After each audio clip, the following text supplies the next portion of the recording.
ብዙ ነገር ለስካለባት ያው ሙሉ ቼክአፕ ተደረገ። የምር ነው ማለት ሩታ አሁን ላይ ራስሽን ትልቅ ችግር ውስጥ እየከተትሽ እንደሆነ ነው እየገባኝ ያለው ማለት ነው። ጉዳዩ ሙሉ በሙሉ ከአብርሃም እጅ ወጥቶ ወደ ሄርሜላ ቤተሰብ ሄዷል። ልክ አብርሃም በሚያዝንልሽ ልክ የሄርሜላ ቤተሰቦች እንደሚያዝኑልሽ ልታስብ ይገባል ማለት ነው።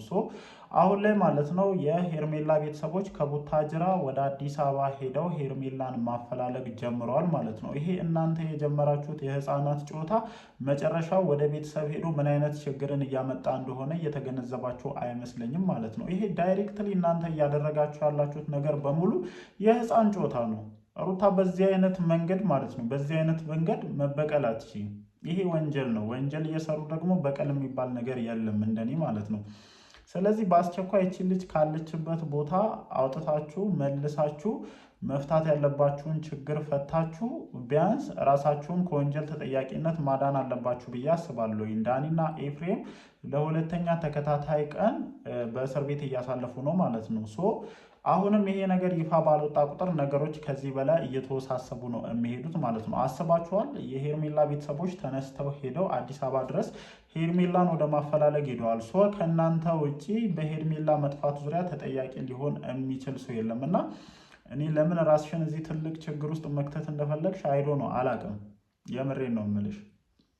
ምክንያቱም እኔ እንጃ ከአንቺ ውጪ ማን ሊጠየቅ ይችላል? ከአንቺ ውጪ በዚህ ጉዳይ ማን ሊጠረጠር ይችላል? ምክንያቱም እያደረጋችሁ ያላችሁት ነገር ግልጽ እናንተ ይሄንን ነገር እንዳደረጋችሁ የሚያሳብቅ ስለሆነ ማለት ነው። ደግሞ ከጎን እየተወሩ ያሉ ወሬዎች ማለት ነው በጣም ብዙ ነገሮች አሉ።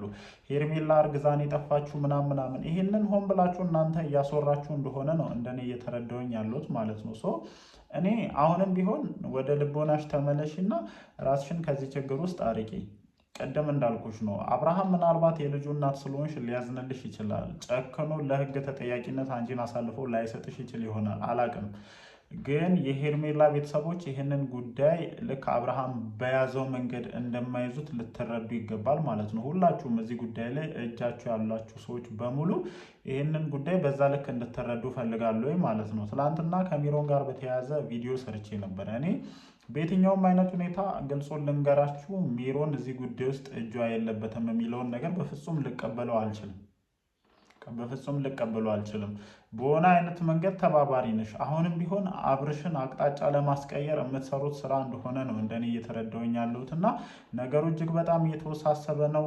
እንደ ቀልድ የጀመራችሁት ነገርና ይሄ በማይሆን አይነት መንገድ እየሄዳችሁ ያላችሁበት መንገድ በኋላ የሆነ መጥፎ ጥቁር ጠባሳን ጥሎ ነው የሚያልፈው። የምሬን ነው የምላችሁ። ስለዚህ ይህ ነገር በጊዜ መፍትሄ ማግኘት አለበት ብዬ አስባለሁ። ለማንኛውም እንዳልኳችሁ እንግዲህ የሄርሜላ ቤተሰቦች ከቡታጅራ ወደ አዲስ አበባ ሄዷል ማለት ነው። እዛም ያሉት እነ ማርቲ ወንድምያውን ጨምሮ እንዴት የተጨናነቁ እንደነበረ ከሰሞኑ የተለቀቁ ባሉ ቪዲዮዎች ላይ ተመልክተናል። አስቡት አሁን ደግሞ ሌላ ቤተሰብ ከዚህ ተጨማሪ ሆኖ ሲሄድ ነገሩ ምን ያክል ሊወሳሰብ እንደሚችል ለሁላችሁም ይጠፋል ብዬ አላስብም። ብቻ ያው ሌሎች ተጨማሪ ነገሮችም አሉ። በእነሱ ዙሪያ ላይ ሀሳባችንን እየሰጠን ቆይታ እናደርጋለን ማለት ነው። ሰላም እንዴት ናችሁ የኔ ተወዳጅ ቤተሰቦች? ደህና ናችሁ ወይ?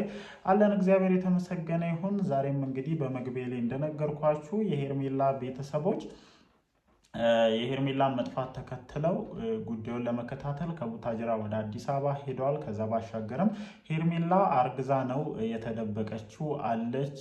ቡታጅራ የሆነ ሆቴል ውስጥ ተደብቃለች ምናምን የሆነ ሆቴል ውስጥ ተደብቃለች ማለት ቡታጅራ ውስጥ ያሉ ሆቴሎች ይታወቃሉ። ምንም ቀላል ነገር እኮ ነው፣ ለመፈለግ ቀላል ነገር ነው። ይሄንን ወሬ ለምን እንደምታስወሩ ግልጽ ነው። ያው ሄርሜላ አርግዛለች። ብታረግዝ እኮ ምንም የሚገርም ነገር የለውም። ቀለበት አስራለች እንግዲህ ሁላችንም እያየን ማለት ነው። ይሄ ደግሞ ከማንም የተደበቀ አይነት ነገር አይደለም። ከአብርሽ ጋር ከ6 ከ7 ወር በላይ አብረው ቆይተዋል። እርግዝና ቢፈጠር የዚህን ያክል ቢግ ዲል ወይም ትልቅ ነገር ሆኖ ሊታይ የሚችልበት ምንም አይነት ምክንያት የለምና ብዙ ሀሳቦች እየተነሱ ስለሆነ ነው ይሄንን ነገር እያልኳቸው ያለሁት። ያው በአጠቃላይ ጠቅለል ስናደርገው ሩታ ነገሮችን እየተገነዘበች አይመስለኝም። እኔ በጣም እያሳዘነችኝ ስለሆነ ነው። ስሜታዊ ሆነን የምናደርጋቸው ውሳኔዎች በኋላ እጅግ በጣም ትልቅ የሆነ ዋጋ ያስከፍሉናል። መፍታት የማንችላቸው ችግሮች ሆኖ ነው የሚመጡብንና አሁን ላይ በተለይ እነዚህ የሄርሜላ ቤተሰቦች ወደ አዲስ አበባ ከመጡ በኋላ ላንቺ ችግሮችን ልክ ከአብርሃም ጋር ተቀላልዳችሁ ወይም ከአብርሃም ጋር በእያንዳንዱ ነገር ሙድ ይዛችሁ በእያንዳንዱ ነገር እንደዚህ የማይሆን ስራን እየሰራችሁ እንደምታልፉት ከሄርሜላ ቤተሰቦች ጋር በእንደዚህ አይነት መንገድ ማለፍ ትችያለሽ ብዬ አላስብም። ስለዚህ እኔ ቤተሰብም እዛ እንትን ከማለቱ በፊት ሌሎች ግርግሮችም ከመነሳታቸው በፊት ልጅቷን መልሷት።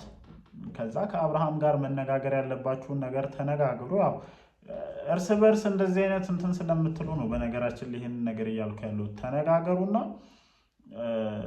የታሰሩትም ልጆች ይፈቱ። እንደዚህ አይነት ጌም ይቅርባችሁ፣ አቁሙ። በቃ በቀል በእንደዚህ አይነት መንገድ እንዳልሆነ ልታቂ ይገባል። እኛ ተናገርን እኮ ከአብርሃም ጋር የመሆን ፍላጎት ኖሮሽ አይደለም ይሄንን ሁሉ ነገር እያደረግሻለሽ። በቃ ጀስት ታርጌትሽና አላማሽ ምንድነው? የእነዚህን ሁለት ሰዎች ህይወት መበጥበጥና አንድ ላይ እንዳይሆኑ ማድረግ ነው። ይሄ የማያስኬድ መንገድ ነው። በነገራችን ላይ ፍጹም የማያስኬድ መንገድ ነው። ከአንቺ ጋር አልተስማማም፣ ከአንቺ ጋር አብሮ መቀጠል አልቻለም። የራሱን አዲስ ህይወት መኖር እስከጀመረ ድረስ ያንን ህይወቱን ልታከብሪለት ይገባል። ምንም ቢሆን የልጅሽ አባት ነው። እሱን የሚጎዳ ነገር ማድረግ የለብሽም። ጀስት አሁን ላይ እሱን የሚጎዳ ነገር ነው እያደረግሽ ያለሽው። የልዑሌ የእንጀራ እናት ነው እያገትሽ ያለሽው። እየተረዳሽ አይመስለኝም። እና የምሬን እኮ ነው። የልዑሌን የእንጀራ እናቱን ነው አገተሽ እንትን እያልሽ ያለሽው። ስለዚህ ይሄ ነገር ይቅርባችሁ። ይሄ መንገድ አያስኬድም። እኔ ከዚህ በፊትም ብያለሁኝ ከአብርሃም ጋር ያለብሽን ችግር ለመፍታትና ወደ ቤትሽን ሰላም ለማድረግ የምትሯሯጩ ሩጫ መስሎኝ በጣም በብዙ ስትደገፊ ነበር። ምክንያቱም ተበዳይ ነሽ። እንደተበደልሽ ሁላችንም እናውቃለን። ምን እንደደረሰብሽ ሁሉንም ነገር ተመልክተናል። እና ከዛ አንጻር ብዙ ነገሮችን ስህተት መሆኑንም እያወቅን ሰፖርት የተደረግሽ ወይም ትሪት የተደረግሽ ምናምን ነበረ በብዙ ሰዎች ድጋፍ እየተሰጠሽ ነበረ። አሁን ግን በቃ ይሄ ድጋፍ ሞራል ሰጥቶሽውን አላቅም። በቃ ትልቅ የሆነ እንትን ውስጥ ራስሽን እየከተትሽ ነው። ስለዚህ ከዚህ ነገር በአስቸኳይ ራስሽን ማራቅ መቻል አለብሽ። አሁን ላይ ጉዳዩ ከሯል እንዳልኳችሁ ነው ጋይስ። ምክንያቱም እኔም ብሆን እህቴን በማይሆን ሁኔታ ታፈና ወይም በእንደዚህ አይነት መንገድ ታፍና እጄን አጣጥፌ ልቀመጥ የምችልበት ምንም አይነት ምክንያት የለም። ምክንያቱም እዚህ ጋር እያንዳንዱን ነገር ሚዲያ ላይ ስለምታወጡት ምናልባትም በቃ ይሄ ለሚዲያ ተብሎ የሚደረግ ነገር ነው ብለው ስላሰቡ መሰለኝ የሄርሜላ ቤተሰቦች እስካሁን ነገሩን ከዳር ቆሞ ሲከታተሉ የነበሩት እንጂ 24 ሰዓት በቂ እኮ ነው። አንድ ሰው ወጥቶ ከወጣበት ሳይመለስ 24 ሰዓት ከሞላው ጣቢያ ተመዝግቦ ፍለጋ ይጀመራል።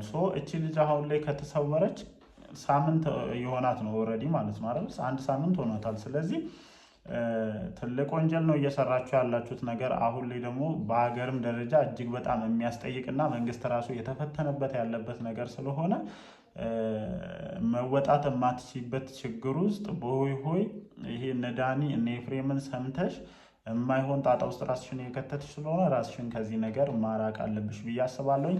ለማንኛውም እንግዲህ ጋይስ እንዳልኳችሁ ነው። ቤተሰቦቿ ወደ አዲስ አበባ ሄደዋል። ነገሩን በቀላል አይነት መንገድ አይመለከቱትም፣ ወይም አብርሃም በያዘበት መንገድ ይህንን ነገር ይመለከቱታል ብዬ አላስብም እና እጅግ በጣም ጥንቃቄ ማድረግ ያስፈልጋል ብዬ አስባለሁኝ። በተቻለ መጠንም እና አብርሽም ሆነ እዛ ያላችሁት እነ ማርቲ ቤተሰብን ማረጋጋት መቻል እንዳለባችሁ ነው እንደኔ የሚሰማኝ። ከዛ ውጪ አርግዛለች፣ ቡታጅራ ሆቴል ውስጥ ተቀምጣለች ምናምን ይሄ አንድ ቦታ ላይ ትኩረት እየተደረገ ስለሆነ ያንን ትኩረት ለማስቀየስና አቅጣጫ ለማሳት እየተደረጉ ያሉ ነገሮች መሆናቸውን ሁላችሁም እንድታውቁ ፈልጋለሁ ማለት ነው። ለማንኛውም ጋይስ ምሽት ቪዲዮዎች ይኖራሉ። በነዛ ቪዲዮዎች ዙሪያ እንደተለመደው መተን ሀሳባችንን እንሰጣለን ማለት ነው። እናንተስ በዛሬው ቪዲዮ ዙሪያ ምን ሀሳብ አላችሁ? ሀሳባችሁን ኮሜንት ሴክሽን ላይ ማስፈራችሁን አትርሱ። እወዳችኋለሁ። ይመቻችሁ።